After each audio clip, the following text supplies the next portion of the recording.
Karibu tena mtazamaji, na shukrani kwa kuendelea kusalia nami. Niendelee kukujuza yaliyoibuka na kugonga vichwa vya habari. Naam, tukisonga mbele kwenye taarifa hizi, tuzamia hili ambapo Mahakama ya Bomet imeagiza kuzuiliwa kwa watu wawili waliokamatwa kwa madai ya kufoka kwenye mkutano uliohudhuriwa na Rais William Ruto kwenye kaunti ya Bomet. Donex Kiplagat na Beigon alias vile ama anayejulikana kwa jina la utani kama Jenerali Paul Bet walifikishwa mbele ya hakimu Martin Rebera na kushtakiwa kwa makosa matatu ya kupanga vurugu, kubeba silaha butu na vile pia kurusha mawe kwenye mkutano wa rais.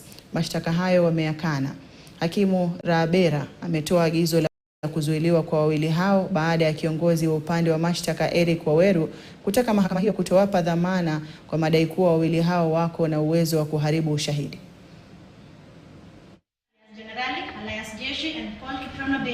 On the 16th March 2024 between 10:00 hours and 13:00 hours at Bomet Township, Bomet Central Sub-County within Bomet County, jointly with others not before court, in a public meeting convened by His Excellency the President of the Republic of Kenya, threw crude weapons and stones to the gathering with intent to provoke a breach of peace.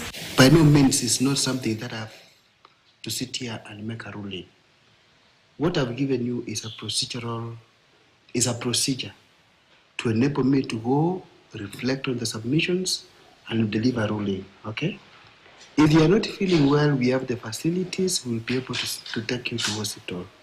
That's what I'm expecting to hear from you. But what I've said is that I'm going to deliver. And I could have even pushed this ruling to Monday or Tuesday or Wednesday. But I've said I'm going to deliver the ruling on Friday. That's not too much to ask, okay? Yes. And I'm not going to renege from the ruling